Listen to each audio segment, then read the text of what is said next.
Et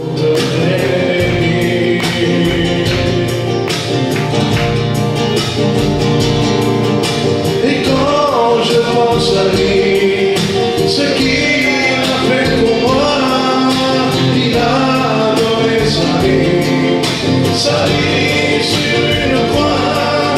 Alléluia,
Ensemble, amen.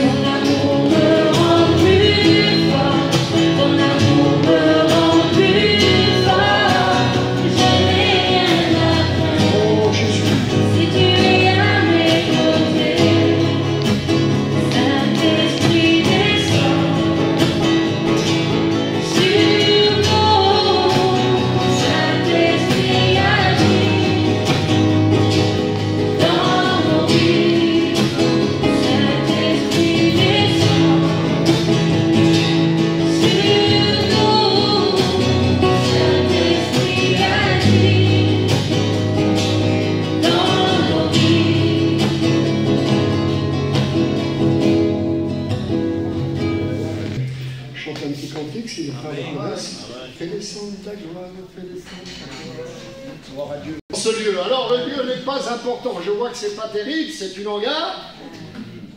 Et ce qui compte, c'est la présence de Dieu. C'est pas le lieu, on se tue à faire des beaux lieux pour se réunir. C'est bien si c'est beau, mais c'est mieux comme c'est bon. Amen. Ma femme vend de la porcelaine anglaise, moi. Elle vend des assiettes, des tasses, toutes sortes de porcelaine anglaise. Mais je préfère une assiette en papier, qu'elle soit pleine, plutôt qu'une porcelaine anglaise et qu'il n'y a rien dedans. Et bien ce soir, nous sommes dans une vulgaire hangar, mais la présence de Dieu est ici et nous appartient. Amen. Voilà, j'ai chanté ce cantique en français et aussi en turc, parce que je suis missionnaire en Turquie, et j'en viens de Turquie, donc je l'ai dit dans les 2-3 églises où j'ai passé ce témoignage, afin que vous compreniez que Dieu est tout-puissant. Il est créateur, mais il est aussi tout-puissant. Et puis on était en Turquie, un mois et demi en arrière, avec les frères, l'équipe de la Turquie. Et puis là, on visitait des gens depuis 8-10 ans qui vivent sur un dépotoir. Et ils ont leur maison, c'est une grosse cabane en carton, qui est là sur le galou, et ils vivent là. Et cette femme était possédée d'un esprit de python, il y a une dizaine d'années. Et puis on a prié pour elle, elle a été délivrée totalement cette femme. Et là avec le Covid, ça faisait 2 ans qu'on n'avait pas été en Turquie. Et sa fille, elle a su qu'on était de nouveau en Turquie, elle a téléphoné, il faut aller voir ma mère parce qu'elle est gravement malade, elle est devenue d'un chariot et elle est paraplégique depuis 2 ans. Depuis votre dernier voyage, peu de temps après, elle a fait une attaque et elle est paraplégique. 2 frères ont été la voir et nous, avec Thalys, nous sommes partis faire une autre visite d'un autre côté. Et puis les frères sont revenus avec un très grand sourire.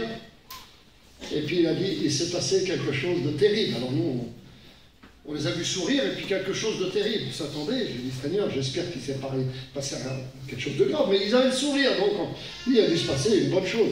Mais on a été là-bas et on a prié pour la femme qui était dans le chariot depuis 2 ans. Elle a acheté son chariot puis elle est partie en courant. Je bénis le nom du Seigneur. Dieu est tout puissant. Il n'a pas changé. Sa fille nous a téléphoné le lendemain. Elle a dit, qu'est-ce qui s'est passé avec ma mère? Elle n'a plus le chariot, elle n'en a plus besoin. Elle court partout. Elle fait ce qu'elle faisait avant. C'était une femme d'environ une quarantaine d'années, une femme assez valide. Et puis très dynamique, et puis là elle était dans ce chariot depuis 2 ans. Et sa fille elle a dit, il faut venir aussi chez nous. Donc on a été chez elle, elle habitait à côté de Thyatire, où il y avait Lydie la marchande de pourpre. Et puis on a fait la réunion, et là il y avait une quarantaine de maisons, enfin de cabanes, vers un terrain éloigné un peu de la ville, parce qu'ils sont éloignés. Les gens du voyage, que ce soit à Arles, à Beaucaire, à Nice ou à Perpignan ou aux États-Unis, c'est pareil, ils sont rejetés. On aime tout le monde, mais les Gitans, on ne les aime pas. Et là, ils sont hors de la ville. Et on a chanté des cantiques, on a témoigné, on a prêché la parole. Et ces gens, ils ont été touchés, brisés par la parole de Dieu. Ils ont dit, c'est bien beau ce que vous nous dites, mais il faut revenir nous voir, parce qu'on veut en savoir plus. Alors, je bénis le nom du Seigneur, les frères ont tourné, et il y a une femme qui a su qu'on avait prié pour, c'était une de ses petites cousines, qu'on avait prié pour elle qui avait été guérie. Elle a dit, il faut venir voir ma mère, elle a un cancer et elle souffre énormément. On a été voir cette vieille femme qui avait un bras énorme et elle gémissait dans son lit, cette vieille femme. On a prié pour elle et instantanément la douleur est partie. Amen. Alors elle nous a dit la même chose que les autres. Que vous nous dites, on veut bien accepter parce que nous, on a été musulmans toute notre vie, mais nous ne sommes pas pratiquants parce que ça ne nous intéresse pas. Mais on est musulmans, on est obligé d'être comme ça. Parce qu'il n'y a rien d'autre en Turquie, il y a musulmans, alors rien d'autre. Alors elle a dit, on veut en savoir plus. Et on a prié pour eux, et puis on est parti, on a dit on va revenir vous voir dans quelques jours. Puis le lendemain, c'est eux qui nous ont téléphoné, on est revenu les voir. Et la femme, elle a dit, je ne sais pas si j'ai fait un rêve ou si j'étais réveillé, mais par un petit bout de carreau qu'ils avaient mis sur un mur qu'ils voyaient dehors. Elle dit, on a vu quelqu'un, elle dit, on a vu John avec votre équipe, là, puis qui avait une cruche d'eau et qui nous remplissait des verres d'eau. À moi et à ma mère. Alors, Thalys a dit, non, c'est la parole. C'est la parole de Dieu qui vous est distribuée dans vos cœurs. Elle a dit, oui, mais on n'a pas de livre comme vous, il nous faut un livre comme vous. Et on a dit à l'interprète, eh ben, on va vous en trouver un livre. Nous étions à Izmir. Izmir, ça fait 2 fois Paris en surface et en habitants. On a dit, on va trouver des Bibles à Izmir. Et il a regardé les librairies, le petit Jean-Claude, notre interprète, aucune Bible à Izmir. Il a regardé sur le téléphone, au bout d'1 heure ou 2, il dit, j'en trouve pas. Il dit, il n'y a pas de Bible. Il dit, des Corans, vous en trouvez partout, ici, il n'y a pas de Bible. Alors John, le lendemain, il a été emmené son gendre. On avait emmené un jeune avec nous qui voulait visiter l'œuvre de la Turquie, et puis il voulait visiter surtout l'église d'Éphèse. On a dit, eh ben, va emmener ton gendre à Éphèse, et puis on ne va pas perdre de temps, nous, on va aller de l'autre côté, on va aller à Akissa, de l'autre côté de Thyatire. On a dit, on va aller visiter les gens là-bas et faire une réunion ou 2. Alors ils ont été, et puis John, il a fait voir à son gendre les vestiges de l'église d'Éphèse, et puis il a dit, tu vois, là, Paul prêchait là, et puis là, il y avait le baptistère, et comme il fait ça, il y a un gros caillou près du baptistère, et il y avait un livre là-bas. John va là-bas, c'était une Bible, en turc, tout neuf. Hasard ou miracle de Dieu? Je crois plutôt au miracle qu'au hasard, je ne crois pas au hasard. Il n'y a pas de hasard dans ce Dieu.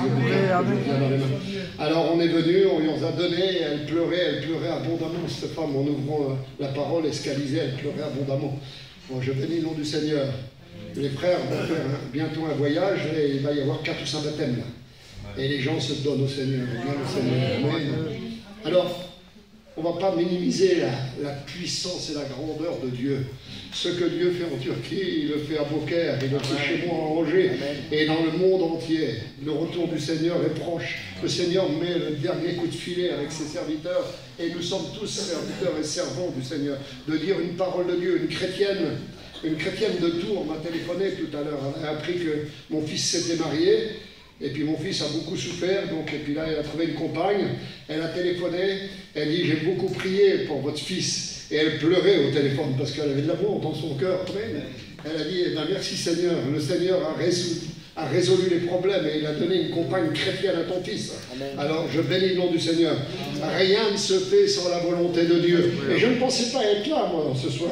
C'est Tony qui a organisé, il m'a dit... on va aller là-bas ce soir. Il l'a dit déjà depuis une journée ou 2. Alors, depuis une journée ou 2, ben, je feuillete ma Bible, et puis je regarde, et puis... J'avais cru trouver un message, mais non. Ce message est parti.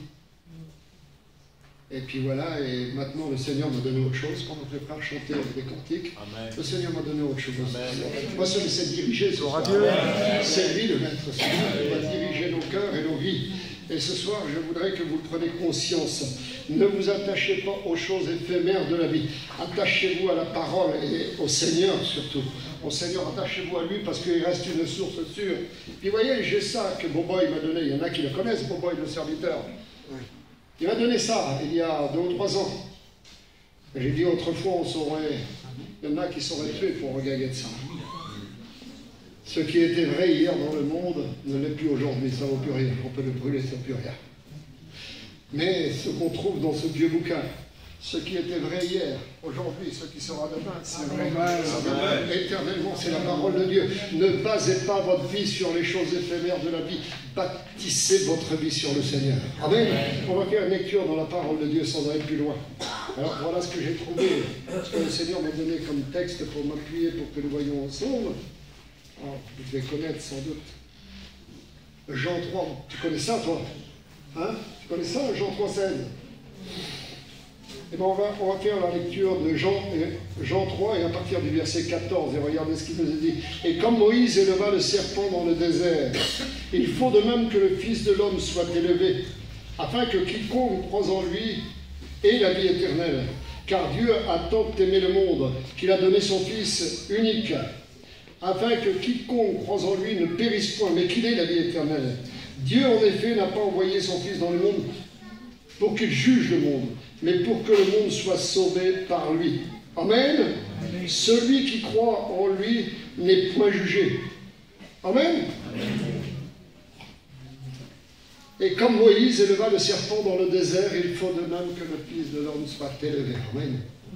Tu pries pour moi, Tony.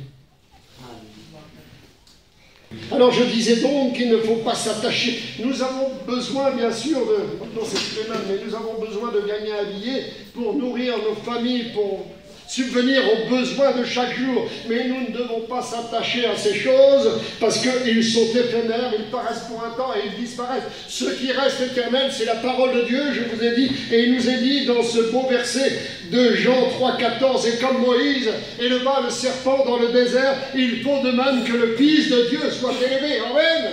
Et Jésus a été élevé entre ciel et terre pour moi, pour toi, pour chacun d'entre nous, pour l'humanité entière, afin que l'humanité soit sauvée par lui.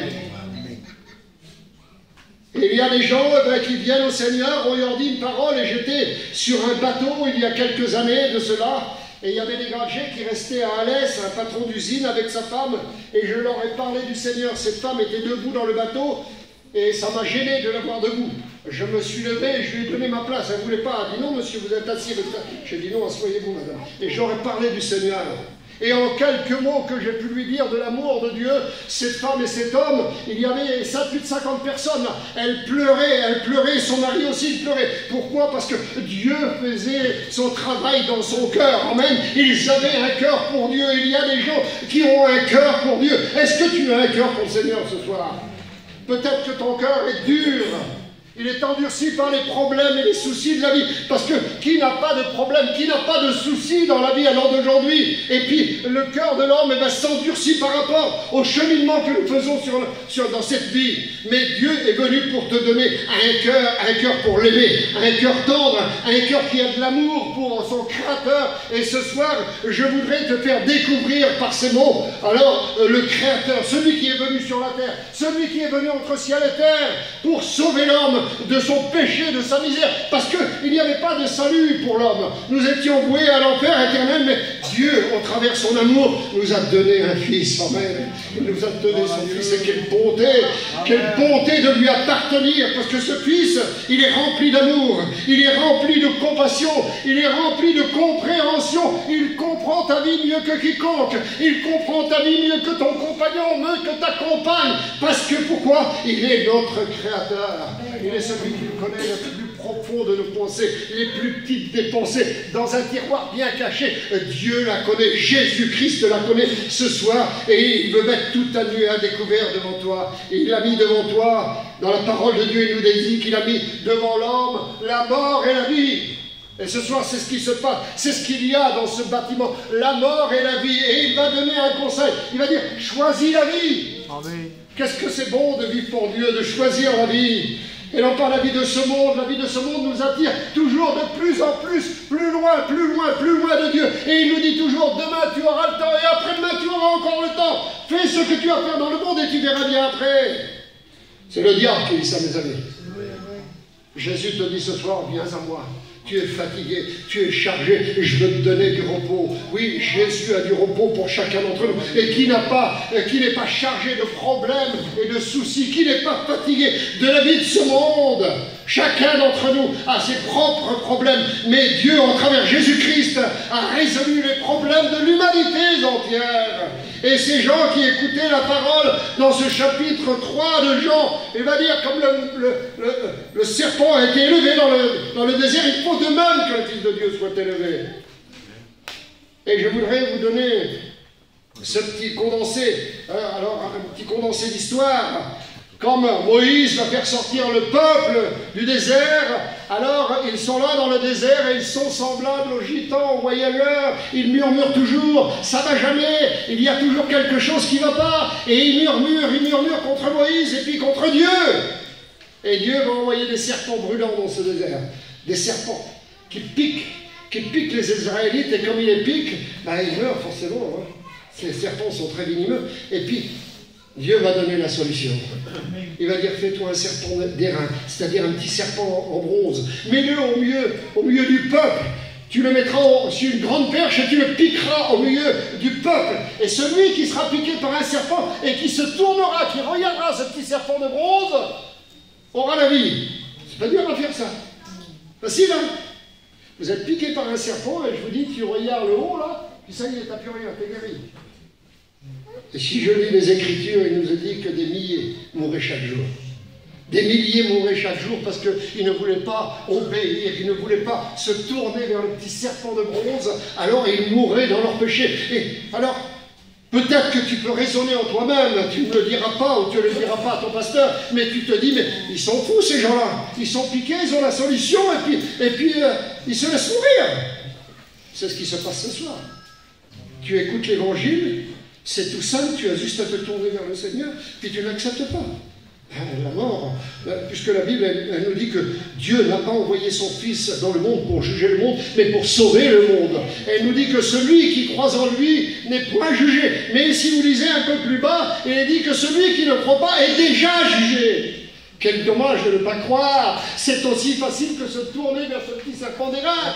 Aussi facile que ça. Que vas-tu faire de Jésus ce soir? J'ai dit dans une réunion dernièrement, et j'avais fait la lecture des deux brigands sur la croix, Jésus ou Barabbas. Eh bien oui, on va choisir un meurtrier plutôt que le Fils de Dieu. Pourquoi? Parce que nos œuvres sont mauvaises. Oui, la parole de Dieu nous dit que la lumière est venue dans le monde et le monde ne l'a pas acceptée parce que leurs œuvres étaient mauvaises. Et nos œuvres sont parfois mauvaises, frères et sœurs et amis, et nous avons besoin de se tourner vers lui si nous voulons une espérance. Il n'y a pas d'espérance sans lui. Si nous n'avons pas Jésus dans notre barque, il n'y a pas d'espérance. Souvenez-vous de cette histoire de la parole de Dieu. Il nous a dit que les disciples vont partir au milieu de la mer. La mer, c'est ce qu'ils appellent le lac de Génésaret, mais il est tellement grand qu'ils l'appellent la mer de Galilée là-bas. Et ils vont partir et c'est tout calme. C'est semblable à notre vie. Quand nous venons au monde, la vie est calme. On fait des projets de gagner plein de sous, projet de trouver une compagne, un compagnon, d'avoir une belle voiture, d'avoir une belle maison, et puis d'avoir de beaux enfants. Ah ben oui, c'est le projet qu'on fait, c'est calme. Mais nous n'avons pas pensé aux problèmes, aux difficultés qui peuvent subvenir dans ce monde. Et Dieu sait s'il y en a des problèmes et des difficultés à l'heure où je vous parle. Vous avez aussi vos problèmes et vos difficultés et vos lots de misère. Et puis là, il nous a dit qu'ils vont partir et puis il semblerait que c'est très calme. Mais au bout d'un moment, voilà, il va se lever un grand tourbillon et les flots vont se jeter dans la barque. Et la barque va bientôt faire naufrage parce que l'on rentre dans la barque. La barque, c'est votre vie ce soir. Et puis par rapport aux problèmes, il semblerait que vous êtes assaillis et puis le monde rentre tellement que vous allez faire naufrage. Et il faut toute la puissance de Jésus. Ils ont réveillé Jésus. Jésus n'était pas loin. Ils vont dire, Seigneur, ne t'inquiète pas. Nous allons périr, tout va bien. Ne t'inquiète pas, Seigneur. Tu peux le dire ce soir. Seigneur, regarde, je ne viens plus à bout. Je règle le problème, il en vient un autre. Je n'en viens plus à bout. Seigneur, ne t'inquiète pas. Mais s'il s'inquiète pour toi, Jésus, il a donné sa vie pour toi. Il a été cloué entre ciel et terre pour toi. Alors bien sûr, il t'aime d'un amour que tu ne peux même pas imaginer. Nous aimons nos enfants, mais c'est différent parce que nous aimons avec comme ça et Dieu aime. Immense. Nous ne pouvons pas imaginer l'amour de Jésus-Christ pour nous. Eh oui, frères et sœurs et amis. Alors, tu peux régler tes problèmes, tes difficultés, tout ça avec Jésus. Amen. Et un jour, je l'ai dit aussi, j'étais dans un marais en train de mourir. J'avais pris un coup de fusil, j'étais en train de mourir et j'ai réglé mes problèmes dans ce marais avec Jésus. Je dis, Seigneur, viens à mon secours, non pas de mon corps, de ma chair, je m'en fous de ça, parce que je le connaissais, mais je l'avais négligé. J'ai dit, viens au secours de mon incrédulité, et puis viens au secours de mon âme, de mon cœur, afin que j'ai cette place auprès de toi. Plus de problème.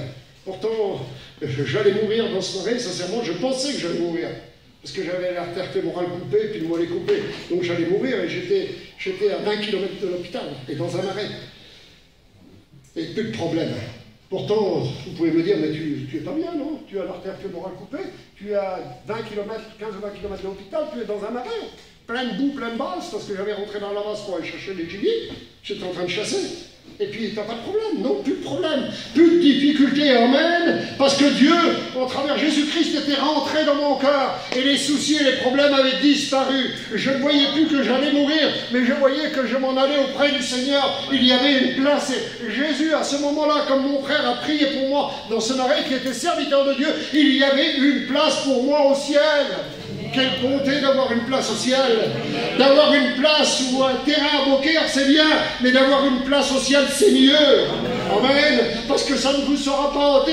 D'ailleurs, si vous avez un terrain à Beaucaire, même si vous croyez qu'il vous appartient, il ne vous appartient pas. Sur la terre, nous n'avons rien. Nous devrons tout laisser un jour. Nous pourrons acquérir le monde. Et c'est ce que la Bible dit. À quoi servirait-il à un homme de gagner le monde s'il perdait son âme? À rien, à rien. Il faut acquérir Jésus dans notre cœur. C'est lui qui donne une espérance, c'est lui qui donne la joie, c'est lui qui donne le bonheur, c'est lui qui nous donne tout en abondance. Comme nous l'avons trouvé, nous n'avons plus besoin de rien. Avant, je m'inquiétais toujours du lendemain, il fallait toujours plus, toujours plus, toujours plus. Et je vous le dis de la part du Seigneur, je vais travailler, comme je peux travailler, je vais travailler. Mais je ne m'attache plus à ces choses, je m'attache au ciel, amen. Et je suis en train de travailler pour le ciel. Je ne peux plus travailler pour la terre. La terre ne donne que des lots de misère, mais le ciel ne donne que des bonnes choses. Jésus m'a donné plein de bonnes choses. Il m'a donné cette belle espérance, amen, que je renverrai tous ceux qui m'ont devancé. Mes parents. Ah, ma sœur est partie il y a quelques mois en arrière, il y a 8-10 mois que ma sœur est partie là. Eh bien, elle est partie auprès du Seigneur. C'était une chrétienne. Je la reverrai, amen. Et je verrai surtout mon Seigneur. Je serai à la même table que lui. C'est bien, on a fait une table aujourd'hui avec Tony. On a mangé un bout de pain avec Tony, puis avec des frères. Mais la table que le Seigneur va nous faire, Tony, ça sera autre chose. Hein. Amen. Ça ne sera pas une poule sur un bâton, là. Hein. Ça sera d'aimer que vous ne pouvez pas savoir. Et puis il sera là, nous pourrons le contempler. Je pourrai le contempler. Tu pourras le contempler. Toi qui n'appartiens pas encore au Seigneur, alors tu pourras aussi le contempler. Tourne-toi vers le Seigneur. Fais comme un homme ou une femme intelligente qui a de l'intelligence. Ces gens dans le désert, ils n'étaient pas intelligents. Ils étaient piqués, ils ne se tournaient pas vers le petit serpent de bronze et ils mouraient. Ils n'étaient pas intelligents. Ben, sois intelligent ce soir. Tourne-toi vers le Seigneur. Dis-lui, oui Seigneur, je veux aussi t'accepter si c'est vrai ce qu'il dit cet homme-là. Puis pour l'accepter, vous savez, on ne peut pas, comme on va acheter une voiture, on l'essaye, on la regarde. Alors, ben, je te conseille de faire cette expérience avant de te jeter à l'eau. De dire, Seigneur, je veux aussi te rencontrer. Je veux aussi te connaître, si c'est vrai ce qu'il dit cet homme-là. Alors fais-toi connaître à moi. Moi, je l'ai rencontré dans un endroit un peu bizarre, dans un marais, et puis j'allais mourir. Mais tu n'as pas besoin de mourir, tu n'as pas besoin d'être dans un marais, dans cet hangar-là. Tu peux le rencontrer. Amen. Je te le dis de la part du Seigneur, tu peux le rencontrer simplement. Tu es fatigué, chargé, viens à lui, amen. Il nous est dit, le Fils de l'homme est venu chercher et sauver ceux qui étaient perdus. Et toi qui ne connais pas le Seigneur ou qui ne l'as pas accepté, tu es perdu. Tu as besoin d'être sauvé et Jésus veut te sauver et il sauve parfaitement. Je peux vous l'assurer de la part du Seigneur, il sauve parfaitement, il n'a pas changé. Il sauvait il y a 2000 ans, il sauve encore à l'heure d'aujourd'hui. Il guérissait il y a 2000 ans, nous l'avons encore expérimenté, nous, il y a 1 mois et demi en Turquie. Il guérit encore, il y avait encore 1 mois en arrière. Ma nièce était à l'hôpital, à Beauvais, elle avait le Covid. Et ça n'allait pas. Tous les jours, ça s'empirait, et elle a tombé dans le coma. On l'a transportée de Beauvais à la Salpêtrière, à Paris. Et puis là, les plus grands professeurs d'Europe étaient là. Ils l'ont mis dans un service spécial. Il n'y avait que son mari qui pouvait l'avoir 1 heure par jour. Et elle était dans un coma profond. Et un jour que nous étions là, dans la salle d'attente, à attendre des nouvelles, le professeur est venu et a donné de mauvaises nouvelles. Le monde a souvent de mauvaises nouvelles à nous donner.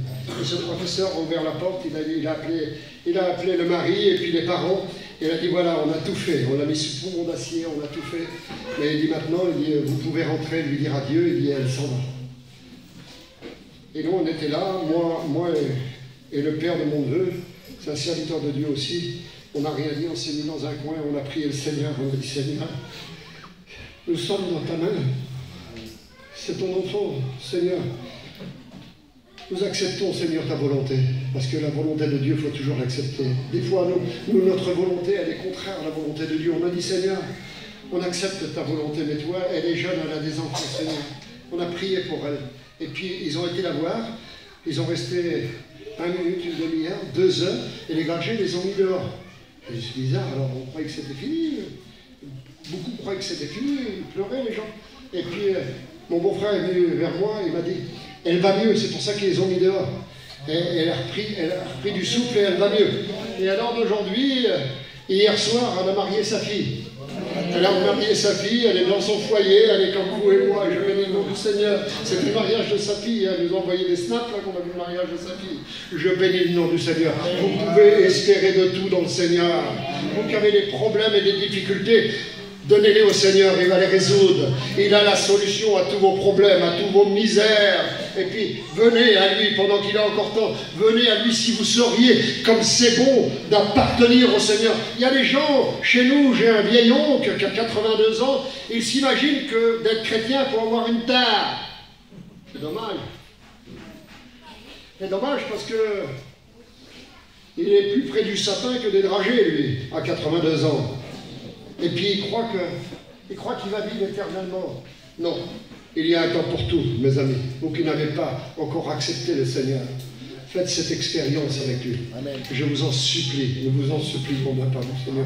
Faites cette expérience avant qu'il soit trop tard. Amen. Seigneur vous tend encore la main. Il a encore cette main d'amour qui est tendue vers vous. Qu'allez-vous faire, Jésus ou Barabbas? Qu'est-ce que vous allez choisir ce soir? Allez, qu'est-ce que vous allez choisir? Faites attention à votre choix. Votre choix, alors, dépendra de toute votre éternité. Il y a des gens qui ont fait le mauvais choix. Je vous incite à faire le bon choix. La parole de Dieu nous dit, car Dieu a tant aimé le monde qu'il a donné son Fils unique.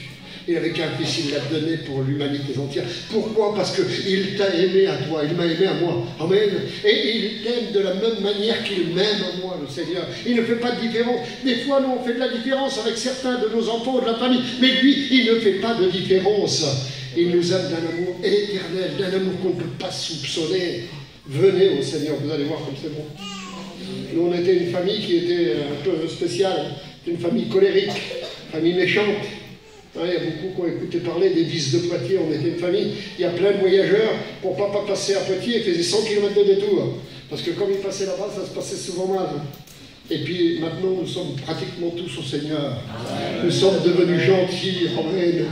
Pourquoi? Parce que Dieu habite dans nos cœurs. Il a transformé nos cœurs. Les gens nous fuyaient comme la peste. Et puis maintenant, j'ai des centaines et des centaines d'amis. Comme je vais à la convention, je ne peux pas marcher. J'ai dit, tiens, je vais aller voir un tel là-bas. Mais sur le chemin, s'il y a 200 mètres, je ne peux pas aller parce que je vois, ah tiens, Rodolphe, ah tiens. Et puis je ne peux pas arriver vers l'autre là-bas parce que je connais tout le monde. Pourquoi? Parce que Dieu a changé nos vies. Il a changé nos vies et il a transformé nos cœurs. D'un homme bon rien, d'un homme méchant, il en fait quelqu'un de gentil. De quelqu'un qui est livré à l'alcool, d'un alcoolique, il en fait un homme sobre. D'un homme menteur, il en fait un homme intelligent. Amen. Et Dieu transforme les situations. Il veut aussi transformer ta situation. Alors je ne dis pas que tu es méchant, je ne dis pas que tu tires à la carabine, je ne dis pas ça, mais je te dis que tu as besoin du Seigneur. Tu comprends, ce soir, tu as besoin de lui. Toi qui ne lui appartiens pas, tu as besoin de lui. Alors, j'ai pas fait tant de kilomètres et Tony n'a pas organisé cette réunion pour rien. Il se passe quelque chose dans ton cœur et j'en suis persuadé que Dieu agit déjà dans ton cœur. Laisse-le faire. Laisse-le faire. Dis Seigneur, viens dans mon cœur. Viens donner ces bonnes choses comme cet homme-là.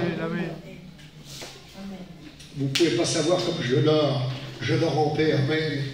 Je dors en paix et je me réveille avec la paix. Avant, je tournais en rond, j'étais comme un lion en cage, je ne pouvais pas dormir, la nuit j'étais comme une chouette, j'étais toujours parti au dehors, toujours aller chercher quelque chose.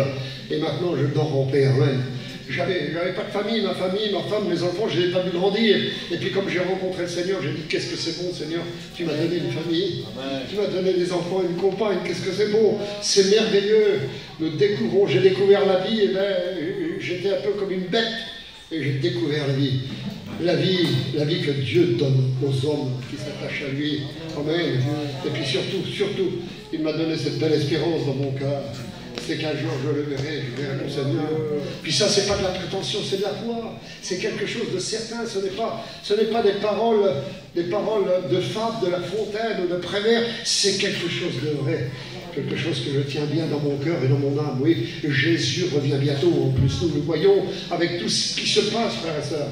Si vous sauriez ce qui se passe. Il ne faut pas dans votre région.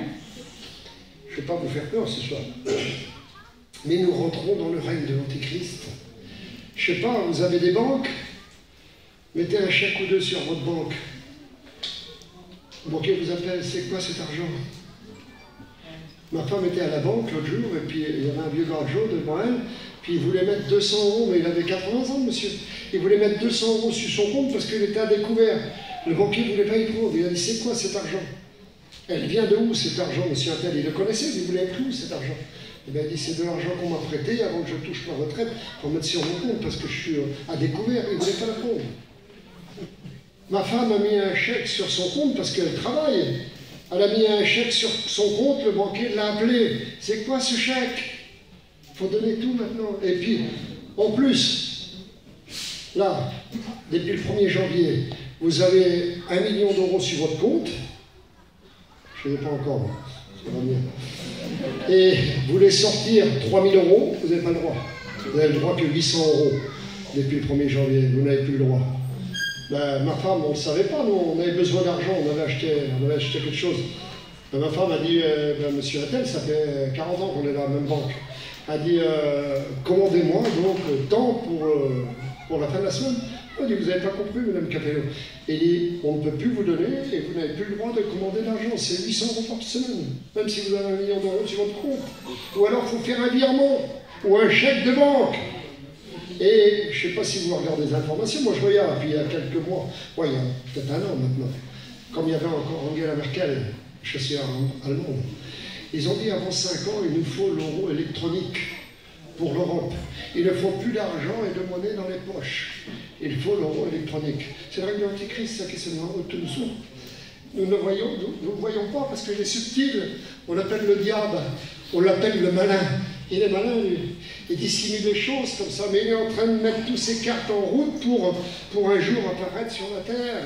Et il revient, il est là bientôt, l'Antéchrist. Mais le Seigneur revient bientôt. Amen. Amen. Je ne le verrai pas. Je verrai mon Seigneur, lui je ne le verrai pas. Alors je vous incite à venir au Seigneur. Venez au Seigneur. Nous sommes dans les derniers temps, nous le voyons avec tout ce qui se passe. Vous avez vu ce qui se passe en Ukraine? C'est les temps de la fin, c'est ce qui nous montre les temps de la fin. Le Seigneur est à la porte, il revient bientôt. On prie le Seigneur ensemble, je ne vais pas aller plus loin. Après, c'est des paroles, mais je pense que vous avez compris. Vous qui n'avez pas fait encore la paix avec Dieu, nous vous en supplions. Ne vous attachez pas à écouter la parole, ne vous bornez pas à écouter, et que ça ne fait rien. Il y a des gens chez nous comme ça, il y en a dans mon église, depuis 20 ans ils sont là, qu'ils écoutent, mais ils n'ont pas pris de décision. Ben, si le Seigneur revient, ben, il reste là. Puis moi je ferai, Tony aussi, puis vous aussi qui avez fait avec le Seigneur, puis vous restez là, quel dommage. Alors que vous aurez pu être sauvés, il y a seulement à dire au Seigneur, oui Seigneur, je veux faire cette expérience. On prie le Seigneur, nous te bénissons. Amen. Nous te rendons grâce. Amen. Tu es tellement bon et tu es tellement rempli d'amour. Seigneur, bénis mes amis qui sont là, en particulier ceux qui n'ont pas fait la paix avec toi. Seigneur, tu les tourmentes jour et nuit, tu ne leur donnes plus de répit jusqu'à temps qu'ils viennent à la grâce que tu as préparée pour eux, qu'ils puissent être intelligents dans leur cœur afin de se tourner vers toi. Tu as mis tout en œuvre pour, Seigneur, qu'ils viennent. Seigneur, tu as dit, dans la fin des temps, j'attirerai tous les hommes à moi. Et tu attires celui qui a un cœur pour toi. Bénis en abondance, mon Sauveur. Bénis aussi mes frères et mes sœurs. Donne-leur plein de bonnes choses dans ces derniers temps de la fin. Seigneur, tu les encourages. Tu leur donnes avec force, plus que jamais, cette force qui vient du ciel. Tu les arroses de cette huile fraîche. Tu leur donnes la force du buffle. Oui, Seigneur, donne-leur plein de bonnes choses. Nous te disons merci dans le nom de Jésus. Amen. Amen. Amen, frères et sœurs. C'est bon la parole de Dieu. Elle coule dans nos cœurs. Elle est comme du lait. Elle est bonne. Elle est celle qui nous donne une espérance. Et mon espérance, je la changerai pour rien au monde. Parce que je sais en qui je crois. Amen. Amen. Je ne sais pas en quoi vous avez espéré ou alors en quoi vous avez basé votre avenir. Et moi, j'ai basé toute mon avenir sur le Seigneur. J'ai mis toute mon espérance en lui, j'ai basé toute ma vie, moi et ma famille, sur le Seigneur. Et puis il me donne chaque jour, il me bénit en abondance. Et puis des fois, je suis fatigué, puis il y a la réunion, et puis je dis, il y a la réunion là-bas, je suis fatigué. Dès que je dis, Seigneur, je vais à la réunion, que je monte dans ma voiture, Tony, plus de fatigue. Je reviens comme si je me suis levé. J'ai plus de fatigue. Pourquoi? Parce qu'il renouvelle nos forces. Amen. Alors, il renouvelle vos forces aussi à vous, frères et sœurs. Des fois, vous êtes fatigués, mais le Seigneur, demandez-lui. Et puis, Seigneur, renouvelle mes forces. Et il renouvelle vos forces à chacun d'entre vous. Dieu vous bénisse, frères et sœurs.